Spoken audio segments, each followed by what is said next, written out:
America अपने आप में ही एक बहुत बड़ा नाम है जो न सिर्फ जमीन के मामले में बहुत बड़ा स्टेट है बल्कि ताकत के मामले में भी दुनिया का सुपर पावर माना जाता है। इसके पास खतरनाक से खतरनाक मिलिट्री फोर्स है, खतरनाक से खतरनाक मिसाइल है, खतरनाक से खतरनाक फाइटर जेट है, खतरनाक से खतरनाक बहरी जहाज है, जंगी हिकमते अमली है। पर अफगानिस्तान से मुंह छुपाकर भागने वाले अमेरिका की इज्जत कम होती जा रही है। उसकी इज्जत में इजाफा होने के बजाय अब उसे चैलेंज मिल रहा है। यहाँ तक कि खुद ही ईरान ही अमेरिका पर हमला करने का दावा कर रहा है। वो कह रहा है कि हम अब उस ताकत को हासिल कर चुके हैं कि जब चाहे तब अमेरिका के शहरों पर मिसाइल दाग सकते हैं। यानी धीरे धीरे खत्म हो रहा अमेरिका का भौकाल। सलाम, नमस्ते, सत श्री अकाल। मैं हूं आपके साथ हर्षिता मिश्रा और आप देख रहे हैं टाइम्स मेल। अमेरिका इस वक्त अपने ही प्रॉक्सी की वजह से दुश्मन को मजबूत होता देख रहा है। उनके दुश्मनों की फेहरिस्त में रूस और चीन के बाद ईरान का नाम शामिल हो चुका है, जो उस पर हमले की बात कर रहा है। किसी ने नहीं सोचा था कि ईरान जैसा एक छोटा सा मुल्क 12 दिन में इसराइल के छक्के छुड़ा देगा, इसराइल के पसीने निकाल देगा। लेकिन अब ईरान के भीतर से आने वाले बयानों पर अगर गौर किया जाए तो अब ईरान की नजर सीधे अमेरिका पर है। अब ईरान के पार्लियामेंट के नेशनल सिक्योरिटी और फॉरेन पॉलिसी कमीशन के एक ईरानी सांसद ने सीधे सीधे अमेरिका को निशाना बनाने की बात कर दी है और उसने समझाना शुरू कर दिया कि अब ईरान इतना ताकतवर हो चुका है कि वो सीधे अमेरिका पर भी हमला कर सकता है।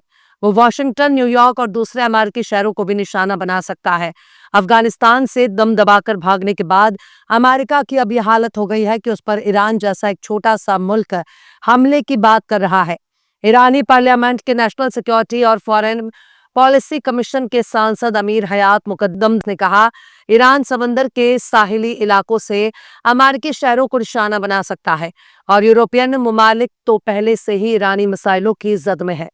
यानी उनके कहने का सीधा सा मतलब है कि हमारे मिसाइलों के दायरे में यूरोप वाले तो पहले से ही आ चुके हैं, हम अमेरिका को भी निशाना बना सकते हैं और इसके लिए अमेरिका पर निशाना साध सकते हैं। अभी हाल ही में ब्रिटेन, फ्रांस और जर्मनी ने इस बात का इशारा दिया कि वो ईरान पर यूनाइटेड नेशन की पाबंदियों को फिर से लागू कर सकते हैं, जिसके बाद अमीर हयात मुकद्दम का यह बयान सामने आया कि यूरोप के ममालिक ईरानी मिसाइलों की जद में पहले से ही हैं। इजरायली अखबार जेरूसलम पोस्ट ने ईरानी आउटलेट से दीदबान ईरान के हवाले से बताया कि IRGC के एरोस्पेस फोर्स ने ईरानी वारशिप और जहाजों का इस्तेमाल करके अपने हमलों को कामयाब बनाने के लिए 20 साल से मेहनत कर रहा है। आमिर हयात मुकद्दम ने कहा कि हम अपने जहाज अमेरिका के 2000 किलोमीटर के दायरे में ले जा सकते हैं और वहां से अमेरिका के शहरों पर हमला कर सकते हैं, वॉशिंगटन पर हमला कर सकते हैं, न्यूयॉर्क पर हमला कर सकते हैं और दीगर अमेरिकी शहरों को भी निशाना बना सकते हैं। उन्होंने कहा कि फिलहाल तमाम यूरोपियन ममालिक हमारी जद में पहले से ही हैं। दरअसल अभी हाल ही में E3 ममालिक ब्रिटेन, फ्रांस और जर्मनी ने बाज़ाब्ता तौर पर ईरान को वार्निंग दी थी कि अगर ईरान अगस्त के आखिर तक न्यूक्लियर डील पर वापस नहीं लौटा तो फिर वो पाबंदी लगाने के लिए तैयार है। इससे 2015 के समझौते के तहत हटाई गई यूनाइटेड नेशन की पाबंदियों को भी फिर से बहाल कर दिया जाएगा। हालांकि गौर से देखा जाए तो ईरान एक ऐसे मुश्किल दौर से गुजर रहा है जब उसके यहाँ इजराइल के जासूस भरे पड़े हैं। कदम कदम पर उससे दुश्मनों के जासूस नजर आ रहे हैं। उनको मिटाने के लिए वो बड़े पैमाने पर कार्रवाई भी कर रहा है। लेकिन यह बात तो पूरी दुनिया जान चुकी है कि ईरान के पास 2000 किलोमीटर दूर तक मार करने वाले खतरनाक से खतरनाक मिसाइल मौजूद हैं, जिनका इस्तेमाल करके 2000 किलोमीटर के दायरे में आने वाले किसी भी मुल्क को निशाना बना सकता है। कतर में अमेरिका के मिलिट्री बेस पर भी हमला करके ईरान ने अपनी ताकत दिखा भी दी है।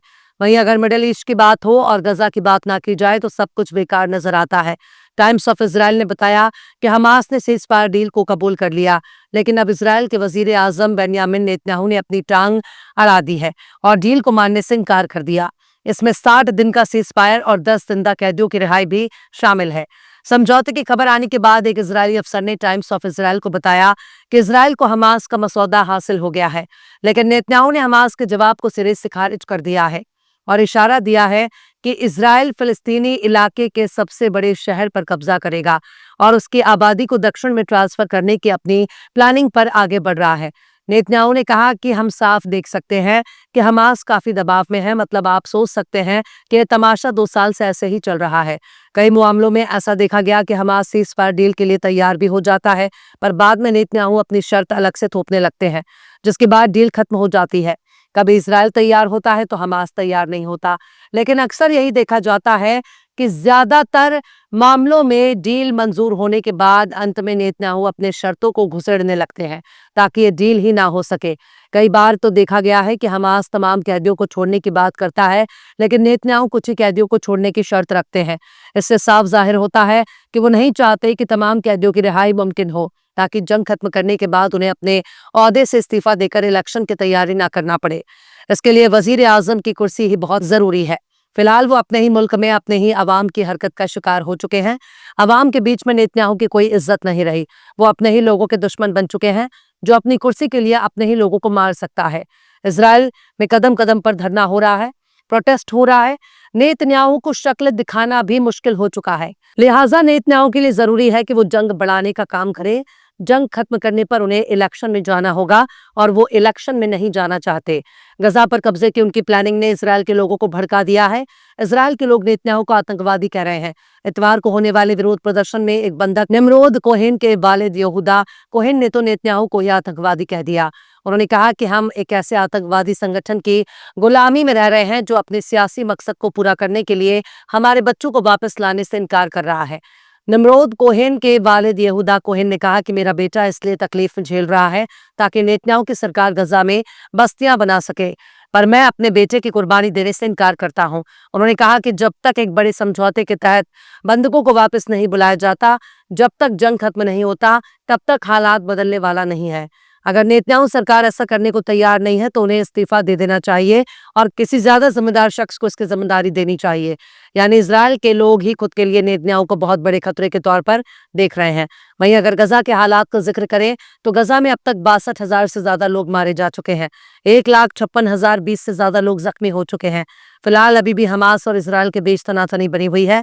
नेतन्याहू चाहते हैं कि हमास उनके सामने हथियार डाल दे, सरेंडर कर दे, पर हमास गजा की एक हुकूमत है जो गजा पे राज करता है और इसको इतना कमजोर समझकर नेतन्याहू खुद को मजबूत दिखाने की कोशिश कर रहे हैं और उनकी तमाम कोशिशें गजा में मिलिट्री ऑपरेशन करने के दौरान फेल हो जाती हैं।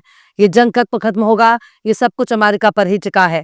अमेरिका जब चाहेगा तब जंग खत्म हो जाएगा। अमेरिका जब चाहेगा तो जंग रुक जाएगा, क्योंकि सबका मास्टरमाइंड अमेरिका ही है। इजराइल तो बस एक मोहरा है। फिलहाल इस खबर में बस इतना ही। इस पूरी खबर को शम्स तबरेज ने लिखा है, जिन्हें आप ट्विटर पर भी फॉलो कर सकते हैं। ट्विटर हैंडल है @शम्स तबरेज काजी। ये वीडियो आपको कैसा लगा कमेंट बॉक्स में जरूर से बताइएगा। वीडियो पसंद आए तो लाइक करें, शेयर करें और बेबाक निष्पक्ष स्वतंत्र पत्रकारिता को सपोर्ट करने के लिए आप हमारे चैनल टाइम्स मेल को जरूर से सब्सक्राइब करें और हाँ, बेल आइकन की घंटी वाली बटन आप जरूर से दबा दें ताकि आपको हमारे आने वाले नए वीडियो की नोटिफिकेशन फौरन ही मिल जाए। फिर मिलता है किसी और वीडियो में एक नई खबर के साथ। हर्षिता मिश्रा को दीजिए इजाजत। जय हिंद। अगर अभी तक आपने हमारे चैनल टाइम्स मेल को सब्सक्राइब नहीं किया है तो जल्दी से सब्सक्राइब कर दें और बेल आइकन भी प्रेस कर दें।